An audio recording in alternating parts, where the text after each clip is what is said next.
हमारा अगला प्रश्न है, किसी अनुक्रम का nवां पद 4n-2 है, क्या अनुक्रम समांतर श्रेणी में है? यदि हो तो उसका 8वां पद लिखिए। nवां पद क्या दिया हुआ है? 4n-2। तो हल में हम लिखेंगे an बराबर क्या दिया हुआ है? 4n-2।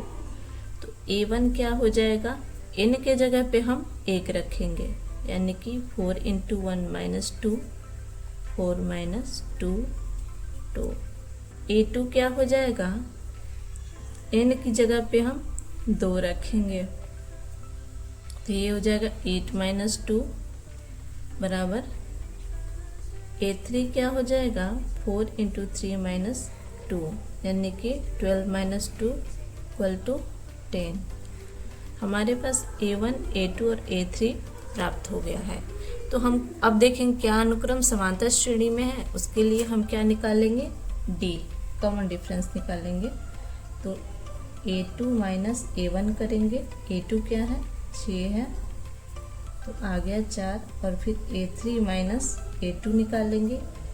a3 कितना है? 10 और a2 6, तो ये भी आ गया 4। आप देख सकते हैं कि पदांतर समान है, तो हम लिखेंगे चूँकि a2 - a1 बराबर a3 - a2, इसलिए अनुक्रम AP में है। अगला पूछ रहा है, यदि हो तो उसका 8वां पद लिखिए, यानी कि हम E8 लिखेंगे। 4 × 8 - 2 क्या हो जाएगा? 32 - 2, 30।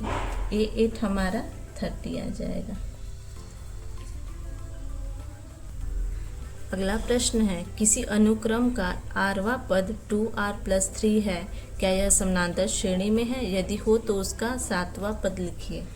यह भी प्रश्न पिछले प्रश्न की तरह है। अनुक्रम का rवां पद यानी कि AR बराबर क्या दिया हुआ है? 2r + 3। तो A1 क्या हो जाएगा? 2 × 1 + 3 = 2 + 3 = 5। A2 क्या हो जाएगा? 2 × 2 + 3 यानी कि 4 + 3, तो ये हो जाएगा 7। A3 क्या हो जाएगा? 2 × 3 + 3 यानी कि 6 + 3, 9 के बराबर हो जाएगा। A4 क्या हो जाएगा? 2 × 4 + 3 यानी कि 8 + 3 11। हमारे पास A1, A2, A3 और A4 प्राप्त है। अब AP के लिए हम क्या देखेंगे कि इनका पदांतर समान है कि नहीं। तो हम निकालेंगे A2 - A1। A2 कितना आया है? 7 - 5 कितना आ जाएगा? 2। A3 - A2 क्या है? 9 - 7, ये भी आ गया 2। और A4 - A3 क्या है?